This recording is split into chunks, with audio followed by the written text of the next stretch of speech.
हमारे दिमाग के बायोलॉजिकल वेटवेयर हमारे एक्सपीरियंसेस को कैसे जन्म देते हैं। सेब का जायका, खूबसूरत जगहों का नज़ारा, गीली मिट्टी की खुशबू।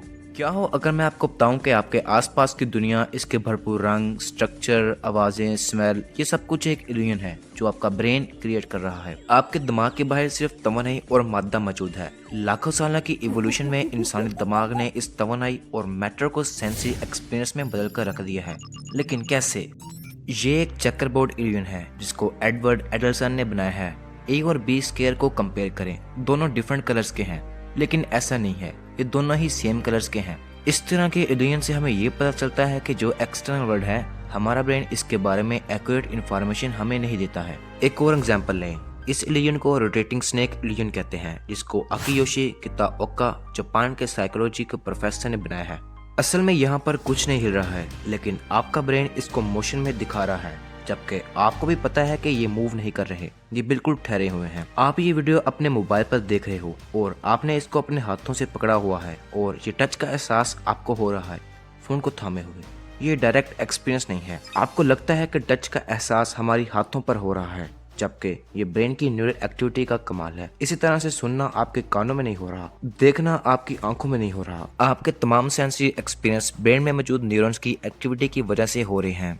ये कान, नाक, आंखें, जुबान और स्किन, ये सब सिर्फ इंफॉर्मेशन को ब्रेन में लेकर जाते हैं। बस इनको मखसूस कर दिया गया है कि ये काम ये सेंसरी ऑर्गन करेगा और ये काम ये। और यहाँ पर एक इंटरेस्टिंग बात है, आपके दिमाग को बाहर की दुनिया की कोई रसाई नहीं है। आपका दिमाग आपकी खोपड़ी के अंदर खामोश कमरे में बंद है। आपके दिमाग ने कभी भी एक्सटर्नल वर्ल्ड को डायरेक्टली एक्सपीरियंस नहीं किया है, बल्कि सिर्फ एक ही तरीका है जिससे इंफॉर्मेशन बाहर की अंदर जा सके, और वो है सेंसरी ऑर्गन्स। इनको प्रोसेस करने के लिए आपके नर्वस सिस्टम में बिलियंस ऑफ न्यूरॉन्स प्रेजेंट है। हर न्यूरॉन सैकड़ों इलेक्ट्रिकल पल्सेस को थाउजेंड्स ऑफ मुख्तलिफ न्यूरॉन्स में भेजता है। तो ये सब कुछ एक ही सेकंड में होता है। माइकल जी में 1953 में पैदा हुए थे। जब वो सिर्फ 3 साल के हुए थे तो एक केमिकल एक्सप्लोजर ने इनके कोर्निया को डैमेज कर दिया था। इसके बाद वो एक सक्सेसफुल बिजनेसमैन बन गए थे।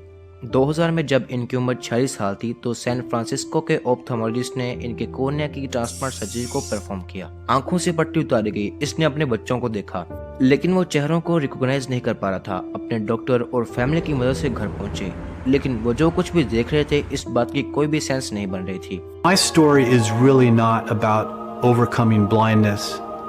It's about exploring life.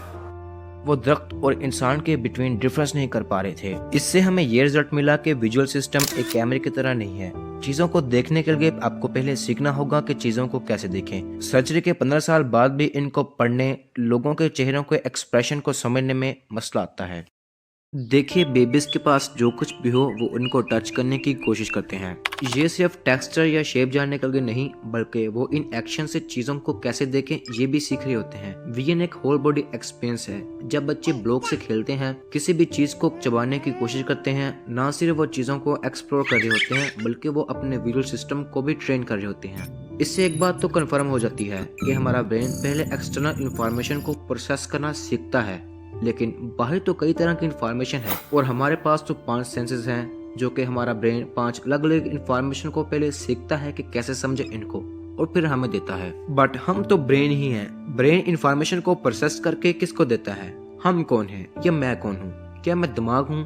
क्या मैं सिर्फ ब्रेन के अंदर न्यूरल एक्टिविटी का नाम हूँ? सोते वक्त मैं कहाँ चला जाता हूँ जबकि मेरा दिमाग तो हाईली एक्टिव होता है? क्या इसका मतलब है कि मैं माइंड के अलावा बॉडी का कोई और पार्ट हूँ? हाँ, मुझे पता है कि हम टॉपिक से हट रहे हैं, और अगर आप चाहते हैं कि मैं इस टॉपिक पर वीडियो बनाऊं तो मुझे कमेंट बॉक्स में बताएं। तो चलिए अपनी रिमेनिंग वीडियो को कंटिन्यू करते हैं। अभी तक हमें ये समझ आ गई है कि हमारे सेंसेस ही हमारी रियलिटी को क्रिएट करते हैं, क्योंकि यही तो इन्फॉर्मेशन को ब्रेन में लेकर जाते हैं और दिमाग इनको प्रोसेस करता है। लेकिन क्या हो अगर हम इन सेंसेस को ही खत्म कर दें?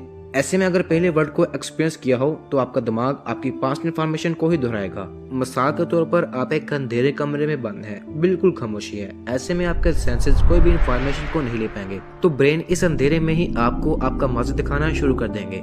आपको पुरानी आवाजें, बचपन की यादें अपने आंखों के सामने होती हुई दिखाई देगी। ये एक तरह से डे ड्रीमिंग ही होगी। यह आपका दिमाग अपनी ही रियलिटी क्रिएट करना शुरू कर देगा। अगर कोई बच्चा पैदाइश से ही तमाम सेंसेस को खो चुका हो तो इसके लिए रियलिटी ये नहीं होगी। ये तो पक्की बात है कि इसकी रियलिटी हमसे मुख्तलिफ होगी। आप इस बारे में क्या सोचते हैं, मुझे अपनी राय जरूर बताइएगा। हम समझते हैं कि कलर्स हमारे इर्द गिर्द वर्ल्ड की फंडामेंटल क्वालिटी है, जबकि outside the brain colour doesn't even exist. वो तो सिर्फ इलेक्ट्रोमैग्नेटिक वेव है जो कि ऑब्जेक्ट्स पर हिट होने के बाद आंखों में जाती है, और ये सिर्फ विजिबल लाइट है। इसके अलावा X rays, gamma rays, radio waves हैं, और जो क्रिएचर इनको देखने के काबिल होगा उसके लिए रियलिटी भी थोड़ी सी डिफरेंट ही होगी। बाहर सच में क्या है हम नहीं जानते कि आउटसाइड वर्ल्ड कैसे है, और ब्रेन भी अपनी मर्जी से रियलिटी को क्रिएट कर रहा है।